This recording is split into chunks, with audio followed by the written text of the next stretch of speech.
En décembre 1989, une femme est restée éveillée toute la nuit à attendre des nouvelles de son fils qui avait disparu dans un centre commercial. Le lendemain, la police a frappé à la porte pour annoncer que le garçon avait été retrouvé, mais mort dans le désert, 3 balles dans la tête. Quelques jours plus tard, cette femme a été arrêtée, quelques mois plus tard, jugée, puis elle a passé plus de 2 décennies dans le couloir de la mort, attendant son exécution. Mais il y a un aspect de cette histoire qui dérange, disons, parce que la seule chose qui a mis cette femme en prison puis dans le couloir de la mort, c'est la parole d'un seul homme. Sans aucun enregistrement, sans témoin, sans signature, rien d'autre que la mémoire d'un détective qui s'est enfermé seul dans une pièce avec elle pendant 30 minutes, puis a détruit ses propres notes. Et ce détective, laisse-moi te dire, il avait des antécédents, tu sais, que le parquet soi-disant connaissait depuis des années, mais qu'il a caché au jury. Mais il y a beaucoup de détails là-dedans. Je suis Marcos Campos, et cette histoire soulève une question à laquelle le système judiciaire américain n'a toujours pas su répondre correctement, d'accord? Combien d'autres Debra existent? Des personnes qui ont passé des décennies dans le couloir de la mort à cause d'un aveu qui n'a peut-être jamais eu lieu. Mais attends, tout porte à croire que c'est ça, mais comme je l'ai dit, il y a d'autres petites choses là-dedans. L'affaire est complexe, et à la fin, c'est toi qui me diras si elle est innocente ou non. Cela étant dit, passons aux faits. Eh bien, pour comprendre ce qui s'est passé ce mois de décembre qui a ouvert l'affaire, tu dois d'abord comprendre qui était Deborah Milke. Là, en 1989, eh bien, elle est née à Berlin-Ouest le 10 mars 1964. Son père était un Américain qui servait dans l'armée de l'air des États-Unis. Sa mère était allemande. En 1965, quand Deborah avait moins de 8 ans, la famille est retournée aux États-Unis. Elle a donc grandi là-bas, a terminé le lycée, a fait des études universitaires. Bref, elle a grandi là-bas. En 1984, elle s'est mariée avec un homme appelé Mark Milko. En 1985, leur unique fils est né, Christopher Conan Milke. En 1988, 3 ans plus tard, leur mariage s'est terminé par un divorce. Mark, en réalité, était un homme assez compliqué, dépendant de drogue, ayant même fait de la prison. Deborah avait même une ordonnance de protection pour contrôler les actions de Mark. Il ne pouvait pas voir son fils quand il le souhaitait. Elle voulait donc que Christopher vive loin de cette vie instable de son père. Ainsi, à 25 ans, elle se retrouvait seule avec un enfant de 4 ans, travaillant dans une compagnie d'assurance, avec cette abondance d'argent. Mais elle économisait de l'argent, malgré tout, pour pouvoir louer un appartement pour elle. Malgré ce début de vie de mère totalement inutile, instable, n'est-ce pas? Deborah avait des projets. Pendant que Deborah économisait son argent pour enfin pouvoir louer son propre appartement, elle et son petit garçon Christopher vivaient avec un homme, partageant en fait un appartement avec un homme appelé James Stiers. C'était un vétéran de la guerre du Vietnam qu'elle avait rencontré par l'intermédiaire de sa sœur. Rappelons qu'il venait d'une famille militaire, n'est-ce pas? Donc c'était en quelque sorte un arrangement pratique, sans aucune intention romantique ou sexuelle. Deborah était là, hébergée chez cet homme gratuitement. Et selon elle, elle payait une partie du loyer. Et en échange, son ami s'occupait de Christopher quand elle travaillait, etc. Son plan était qu'après Noël de cette année-là, elle quitterait la maison de cet homme, n'est-ce pas, pour aller enfin dans sa propre maison. En août 1989, cependant, les trois ont déménagé ensemble. Ils ont continué à vivre ensemble ailleurs. Ne me demande pas pourquoi, parce que je n'ai pas trouvé la raison de cela. Je ne sais pas. C'est arrivé. Je sais qu'en septembre 429, quelques semaines après ce déménagement, Deborah a été embauchée dans un autre emploi là-bas et elle a obtenu une assurance vie. Un plan, un avantage que l'entreprise aidait à obtenir. La valeur de cette police d'assurance était de 5 000 $. On parle d'il y a presque 40 ans, n'est-ce pas, les gars? Donc le bénéficiaire de cette police, c'est elle-même en tant que mère de Christopher. C'était lié à Christopher. James Stiers, son ami, était au courant de l'existence de cette police. Regardez, ici je dirais que nous avons le principal fil conducteur de cette affaire au cours des 20 prochaines années d'événements. Vous allez voir. James Lynn Stiers, je ne sais pas comment ça se prononce, avait 41 ans en 1989. Comme je l'ai dit, c'était un vétéran du Vietnam, non? Et aussi un gars à problème. En fait, il avait de sérieux problèmes financiers et il était aussi ami depuis longtemps avec un type bizarre, un gars appelé Roger Scott. Un homme qui, selon les propres documents du tribunal plus tard, n'avait pas d'emploi fixe et vivait de la générosité des autres.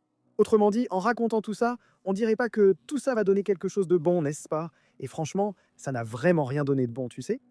Tu te souviens de l'introduction de l'affaire? quand j'ai dit qu'une mère était là, angoissée, attendant des nouvelles de son petit garçon qui s'était perdu dans le centre commercial. Alors, regardez ce qui, selon le parquet, se serait passé ce jour-là.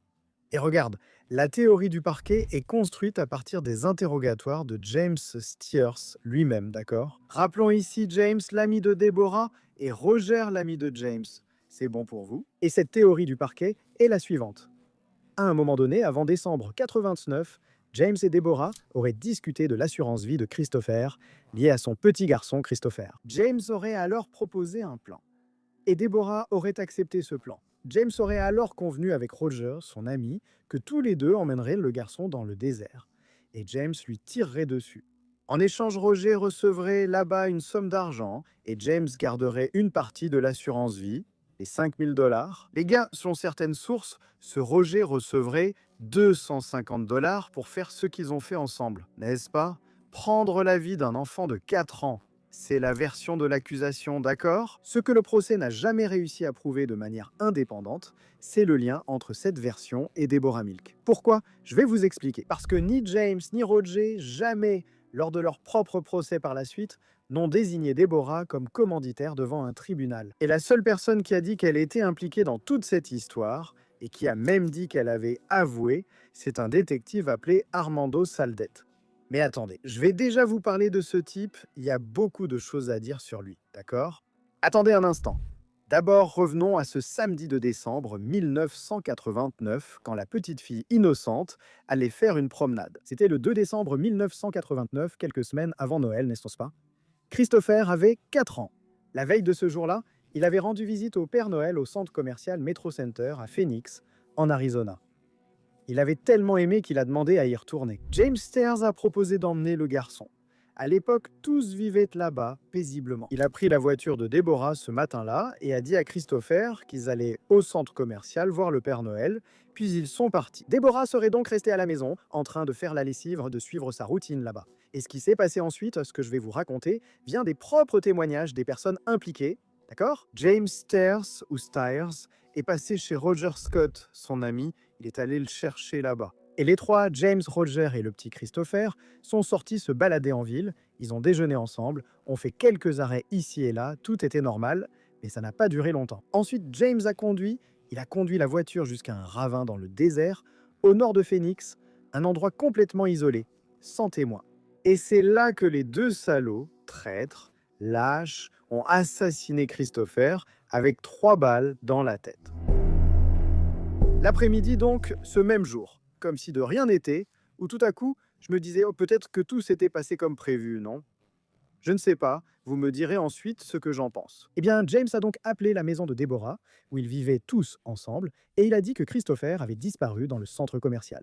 Il avait perdu le garçon dans le centre commercial. Deborah, paniquée, a aussitôt appelé la police, qui a rapidement lancé une enquête pour disparition d'enfants à Phoenix. James est allé au centre commercial. Il a aidé dans les recherches, en tout cas, il participait activement. Cette nuit-là encore, Deborah est restée éveillée toute la nuit en attendant des nouvelles. Le lendemain, le 3 décembre, la police a arrêté Roger Scott. Après plus de 14 heures d'interrogatoire, il a fini par avouer. Il a dit qu'il savait où se trouvait Christopher. Que le garçon était mort. Roger Scott a alors conduit la police jusqu'à ce ravin, là-bas dans le désert. Ça mérite une parenthèse, non? À ce stade de l'enquête, les 2 derniers à avoir vu Christopher ont été interrogés en premier par la police, non? Il me semble que Roger, dès la première nuit d'interrogatoire, a déjà avoué. Le corps de Christopher a été retrouvé ce même jour. Il avait 4 ans, les gars, 3 balles dans la tête, dans un fossé de terre sèche dans le désert de l'Arizona. C'est vraiment cruel, non? James Steers, l'ami, a ensuite été poursuivi, d'accord? Ils ont été jugés séparément au fil de l'enquête. Ils avaient avoué, non, pour meurtre au premier degré et condamnés à mort. Et à ce qu'on sache, ils sont toujours dans le couloir de la mort à ce jour, d'accord? Après tout ce temps, avec les 2 hommes en prison, donc, à l'époque, la police a tourné son attention vers Deborah. Il y avait quelque chose qui dérangeait les enquêteurs. Cette histoire d'assurance vie, une mère souscrit une police d'assurance de 5000 $, peut-être en partenariat avec l'entreprise où elle travaillait. Je ne sais pas exactement comment ça s'est passé. Pour son petit garçon, quelques semaines avant qu'il ne soit tué par le collègue avec qui il vivait. C'est étrange, non? Coïncidence? Ça se peut. Ce genre de détails ne passe pas inaperçu. Il a donc fallu une explication. Le détective Armando Saldette Jr. est alors intervenu. Tu te souviens que j'ai déjà cité ce nom plus tôt, n'est-ce pas? Alors, Saldet avait 20 ans de carrière dans la police de Phoenix. Il était connu comme un interrogateur habile, méthodique, persévérant. Ses collègues disaient qu'il avait le don de faire parler les gens. Lui-même a dit, dans une interview accordée au Phoenix News Times des années plus tard, voyez-vous, je crois que tout le monde, peu importe le crime, finira par dire la vérité. Il suffit de leur donner l'occasion. Attendez un peu et bientôt vous allez me dire quelque chose à ce sujet. Quand Debra s'est présenté pour témoigner, le détective Saldet était en congé ce jour-là. Mais il a tenu à y aller. Il voulait l'interroger. Alors, il a mis Debra dans une pièce fermée et il est resté avec elle là-bas pendant 30 minutes sans caméra, sans enregistreur, sans avocat, rien du tout. Sans témoin, juste tous les deux. Le supérieur de Saldet, selon les rapports du dossier, lui a même demandé s'il allait enregistrer l'interrogatoire. Saldet a dit que Debra avait refusé. Debra a confirmé qu'elle avait effectivement refusé l'enregistrement. C'est l'une des rares choses sur lesquelles il s'accorde. Elle dit avoir refusé, car Saldet a précisé que l'enregistrement était facultatif. En fait, elle n'a pas compris l'implication à ce moment-là. Peut-être était-elle anxieuse, effrayée, frustrée, ou sous le choc face à la perte de son fils. Saldet affirme cependant que le refus était délibéré, et qu'elle a parfaitement compris ce qui se passait.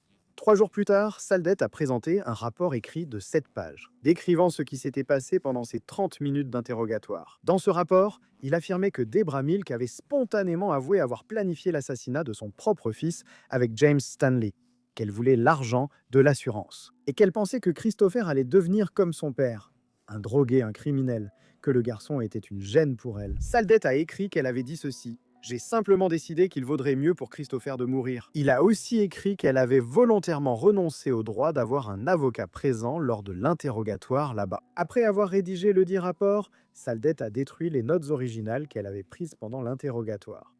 Tout cela est très étrange et inhabituel, vous ne trouvez pas? Debra a nié absolument tout cela. Elle dit qu'elle n'a jamais rien avoué, que Saldet a pris des phrases dites dans un contexte de deuil et de désespoir et en a déformé le sens. Et il a inventé le reste, qu'elle n'a jamais renoncé à son droit à un avocat, que Saldet a simplement agi comme si ce droit n'existait pas, qu'il était un homme immense et intimidant, avec un regard perçant, et qu'elle a eu très peur. Eh bien, assez compliqué, non? C'est la parole de l'un contre l'autre, ce qui résume le cœur de cette affaire, l'une des plus controversées de l'histoire. Mais en racontant jusqu'ici, anticipe déjà ton commentaire, et dis-moi ce que tu en penses. Bon, quelques temps après cela, le parquet a alors proposé un accord à Roger Scott, l'ami de Debra. Vous vous souvenez, n'est-ce pas? Donc, l'accord serait de 21 ans de prison au lieu de la peine de mort en échange d'un témoignage contre Debra Milk. Scott a accepté l'accord, mais lors du procès de Debra, il n'a rien dit au tribunal, pas plus que James. Os dois ficaram calados. Aucun des deux hommes. Il a été prouvé qu'ils avaient emmené Christopher dans le désert et qu'ils avaient tué le garçon. Ils n'ont accusé Debra de rien devant le jury. La seule preuve directe contre elle était la parole du détective Saldat. Et là, c'est un autre lien vraiment énorme dans cette affaire. Pourquoi ne l'ont-ils pas utilisé, hein? Après, on aura plus de choses, plus de détails. Ensuite, vous allez tout relier et vous allez vous dire, mince, mais c'était la seule façon d'avoir Né, un chemin à suivre. Et ils ne l'ont pas fait.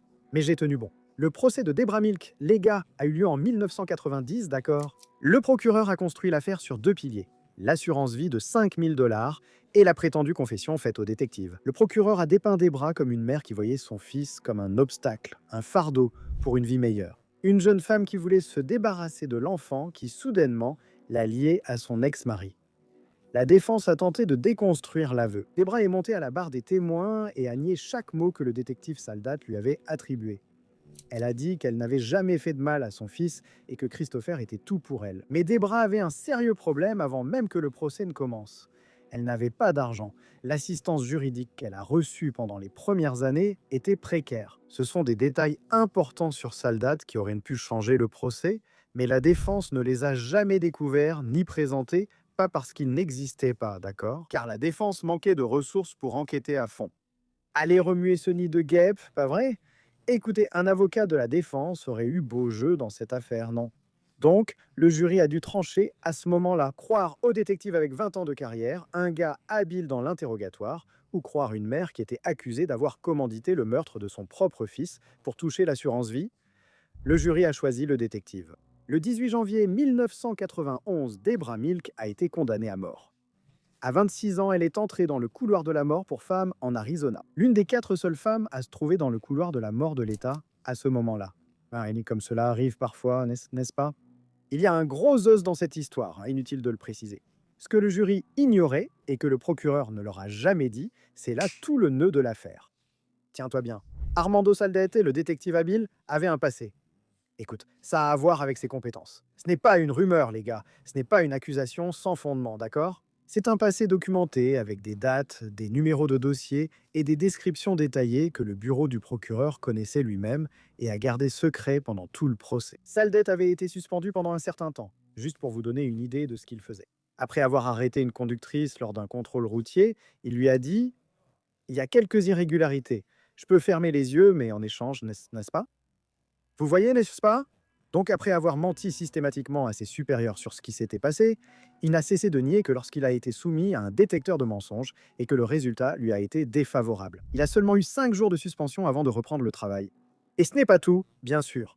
Dans 4 affaires distinctes, des juges avaient annulé des aveux ou des mises en examen parce qu'ils avaient conclu que Saldette avait menti sous serment. Dans 4 autres cas, des aveux ont été écartés parce qu'il avait violé les droits constitutionnels des suspects pendant l'interrogatoire. Dans l'un de ces cas, il a interrogé une personne qui souffrait d'une fracture du crâne. L'homme était tellement désorienté qu'il ne connaissait même pas son propre nom. Il n'a pas pu dire l'année, il ne savait pas qui était le président à ce moment-là. Les questions de base qu'il pose pour savoir si la personne est orientée ou non. Saldette l'a interrogé quand même et a obtenu des aveux. Dans un autre cas, il a interrogé un suspect dans une chambre d'hôpital reliée à une perfusion sous médicaments, alternant entre conscience et inconscience. Saldette a dit à l'infirmière qu'elle ne pouvait pas administrer d'analgésique à ce patient. À ce patient-là précisément, tant qu'il n'avait pas fini de lui parler. Et cet homme, les gars, c'était celui dont le témoignage avait envoyé Deborah Milk dans le couloir de la mort. Des années plus tard, la cour d'appel a découvert tout cela, après que des chercheurs de la défense ont passé plus de 7000 heures à fouiller des dossiers judiciaires à la recherche du nom de Saldette. 7000 heures pour trouver ce que le parquet avait déjà et n'a pas remis. Là, je dirais qu'il y a un autre lien, non? Parce qu'en fait, si elle a vraiment avoué, quand tu regardes le passé pourri du gars, là, tu te mets de son côté et tu te dis: je la crois puisqu'elle affirme ne pas avoir avoué. Si c'est vrai et vu le passé du gars, on se dit: elle n'a vraiment pas avoué. Mais il y a aussi les... Pourquoi les gars feraient ça, non? Eh bien, la défense a même demandé la communication des dossiers de Saldette en parlant encore de lui pendant le procès original, d'accord?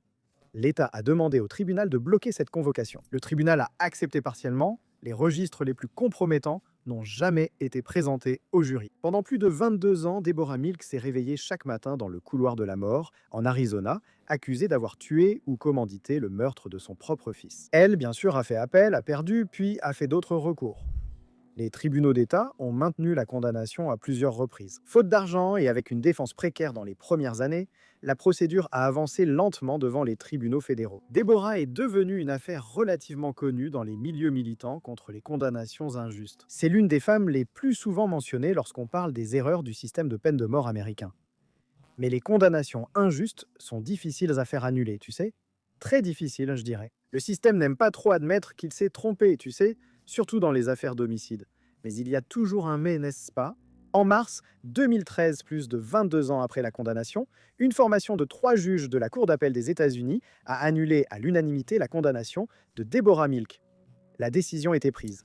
Des pages entières. C'était dévastateur. Ce groupe de juges a conclu que le ministère public était resté inconstitutionnellement silencieux sur tout un ensemble d'éléments de nature à discréditer contre le témoin principal et pratiquement unique de l'affaire. La Cour a déclaré que Saldate avait un passé documenté de mensonges dans l'exercice de ses fonctions, sans que les jurés en soient informés. Il l'aurait su si le ministère public avait respecté son obligation constitutionnelle de remettre ce matériel à la défense. Le juge en chef de cette commission, Alex Kuczynski, dans une opinion concordante, a été encore plus direct. Il a écrit que Saldate a transformé la salle d'interrogatoire en une boîte noire, sans laisser aucune preuve objectivement vérifiable de ce qui s'est passé à l'intérieur. Et il a dit que l'aveu supposé, s'il a vraiment été obtenu d'une manière ou d'une autre, a été extorqué illégalement. Le tribunal a transmis l'affaire au ministère de la Justice pour enquêter sur des violations des droits civils commises par Saldate et le bureau du procureur du comté de Maricopa. En septembre 2013, Deborah Milk a été libérée sous caution de 250 000 $ après plus de 22 ans de détention. Un bracelet électronique lui a été posé sur place, car techniquement, elle était encore accusée, en attendant la décision judiciaire concernant un éventuel nouveau procès. Le procureur Bill Montgomery a qualifié la décision de ce groupe de juges d'excessive et a déclaré qu'un conseiller juridique en colère avait rédigé l'avis sans avoir lu tout le dossier. Il a annoncé qu'il allait demander un nouveau procès pour Deborah. Mais là, je pose la question, à quoi bon lire tout le dossier si tout le dossier est entaché? En mars 2015, la Cour suprême de l'Arizona a bloqué le nouveau procès, estimant qu'il y avait eu une conduite procédurale flagrante dans l'affaire d'origine, ce qui, ajouté aux protections plus strictes contre le fait d'être jugé 2 fois dans l'État, rendait tout nouveau procès impossible. Le 23 mars 2015, la juge Rosa Moss, de la Cour supérieure du comté de Maricopa, a définitivement classé toutes les charges contre Deborah Milk sans possibilité de réouverture. À ce moment, Deborah a montré sa joie au tribunal. Elle a dit « Je ne ressens pas de bonheur, mais un soulagement ». Saldette n'a jamais été poursuivi, ce qui paraît incroyable. Le délai légal fédéral pour le poursuivre était déjà expiré. En 2015, Deborah a intenté une action civile contre la ville de Phoenix et le comté de Maricopa, réclamant une indemnisation pour les 23 années qu'elle a passées en prison. L'action alléguait que les autorités avaient dissimulé des preuves qui l'auraient innocentée et que la police elle-même aurait détruit le dossier personnel de Saldette. Le procès a duré des années. En 2017, au cours de la procédure civile, il y a eu un point très étrange et insolite dans cette histoire. Deborah est retournée dans sa terre natale, l'Allemagne, et elle a détruit ses documents. Il s'agissait de boîtes de documents sur l'affaire, dont son journal personnel, où elle avait pris des notes après la condamnation et durant ses années de prison. Du matériel que sa mère avait réuni durant des décennies de recours. Elle et ses avocats ont aussi supprimé un site et des pages sur les réseaux sociaux créés pour faire connaître son affaire. Pourquoi? Vous vous demandez sûrement. Moi aussi, je l'ignore. Cette question reste sans réponse publique. Elle n'a jamais donné d'explication à ce sujet.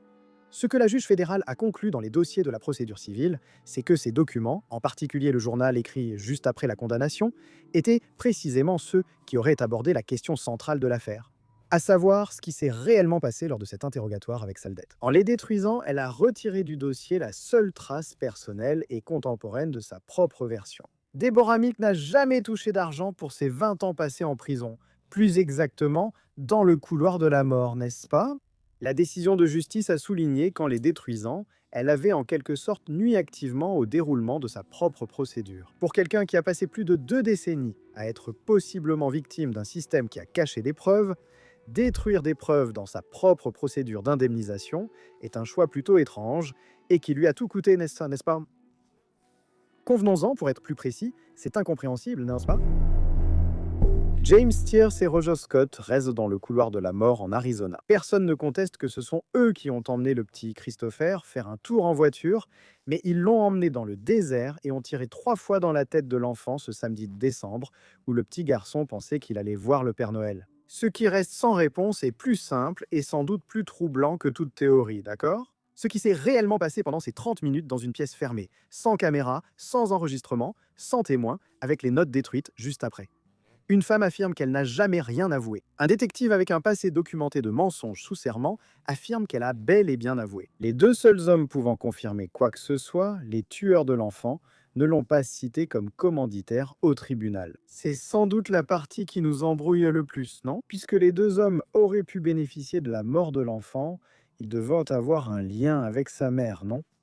Car il n'y en avait pas d'autre. Si ce n'est pas ça, quelle serait l'autre raison? La méchanceté? Et regardez, c'est justement cette grande interrogation qui a servi de base à toute l'accusation dans cette affaire, d'accord? Il disait donc qu'elle devait avoir un lien avec eux. Malgré tout cela, en fait, elle est restée en prison, n'est-ce pas? Le système a cru aux détectives. Ensuite, quand elle a voulu prouver qu'elle était victime du système, elle a détruit les preuves qu'elle avait gardées. Si cette affaire n'est pas insolite, je ne sais pas ce qu'il est. Le petit Christopher Milk aurait aujourd'hui 40 ans. Chers amis, laissez vos commentaires ici. Je suis curieux d'avoir vos avis sur cette affaire, l'une des plus insolites et controversées que j'ai racontées. Merci pour votre compagnie, un bisou du roux, et à bientôt pour le prochain épisode.